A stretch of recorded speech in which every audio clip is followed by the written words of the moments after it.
Stockholm, August 11, Reuters, as Klarna's billionaire founder Sebastian Siemiatkowski prepares to stage one of the biggest ever European fintech company listings, a feast of capitalism, he credits an unlikely backer for his runaway success, the Swedish welfare state. In particular, the 39-year-old pinpoints a late 1990s government policy to put a computer in every home.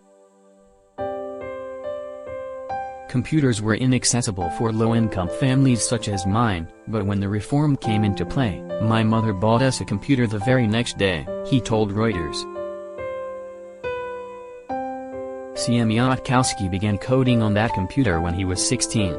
Fast forward more than 2 decades, and his payments firm Klarna is valued at $46 billion and plans to go public. It hasn't given details, though many bankers predict it will list in New York early next year.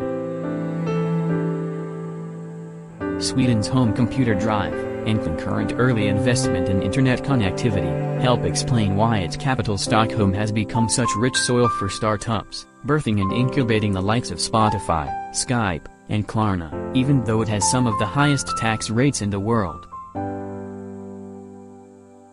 That's the view of Siemiatkowski and several tech CEOs and venture capitalists interviewed by Reuters. In the 3 years the scheme ran, 1998 to 2001, 850,000 home computers were purchased through it, reaching almost a quarter of the country's then 4 million households, who didn't have to pay for the machines and thus included many people who were otherwise unable to afford them. In 2005, when Klarna was founded, there were 28 broadband subscriptions per 100 people in Sweden, compared with 17 in the United States, where dial-up was still far more common, and a global average of 3.7, according to data from the World Bank.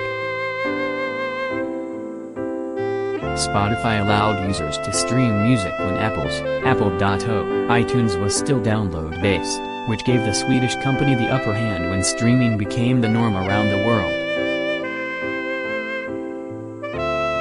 That could only happen in a country where broadband was the standard much earlier, while in other markets the connection was too slow, Siemiatkowski said. That allowed our society to be a couple of years ahead.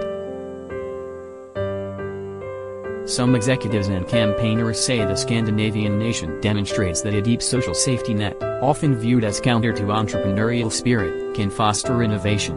It's an outcome that might not have been envisaged by the architects of Sweden's welfare state in the 1950s. Childcare is, for the most part, free. A range of income insurance funds can protect you if your business fails or you lose your job, guaranteeing up to 80% of your previous salary for the first 300 days of unemployment. The social safety net we have in Sweden allows us to be less vulnerable to taking risks, said Gaharavidyan, the 31-year-old co-founder of VAM, a video messaging service used for sales pitches and customer communication. Startup rate versus Silicon Valley. Although overall investments are larger in the bigger European economies of Britain and France and their long-standing finance hubs, Sweden punches above its weight in some regards. It has the third highest startup rate in the world, behind Turkey and Spain, with 20 startups per 1,000 employees and the highest 3-year survival rate for startups anywhere, at 74%, according to a 2018 study by OECD economists. Stockholm is second only to Silicon Valley in terms of unicorns, startups valued at above $1 billion per capita, at around 0.8 per 100,000 inhabitants, according to Sarah Gemori at venture capital firm Atomico. Silicon Valley, San Francisco and the Bay Area, boasts 1.4 unicorns per 100,000, said Gemori, co-author of a 2020 report on European tech companies.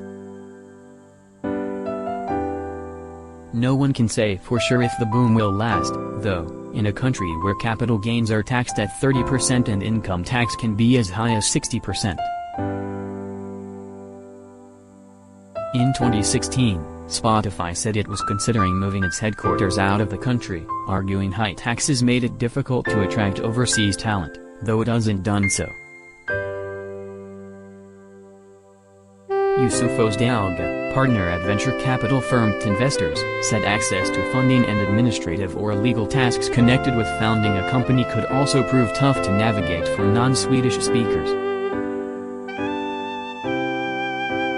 He contrasted that to Amsterdam, capital of the Netherlands, where the government adopted English as an official language in April to make life easier for international companies. Interesting dilemma for VC. Jeppe Zink, partner at London-based venture capital firm Northzone, said a third of all the exit value from fintech companies in Europe, the amount received by investors when they cash out, came from Sweden alone. Government policy had contributed to this trend, he added. It's an interesting dilemma for us venture capitalists as we're not used to regulation creating markets. In fact, we are inherently nervous about regulation. Sweden's digital minister Anders Ygeman said that social regulation could make it possible to fail and then be up and running again for innovators. Peter Carlson, CEO of startup Northvolt, which makes lithium-ion batteries for electric vehicles and is valued at $11.75 million, said that ultimately success bred success.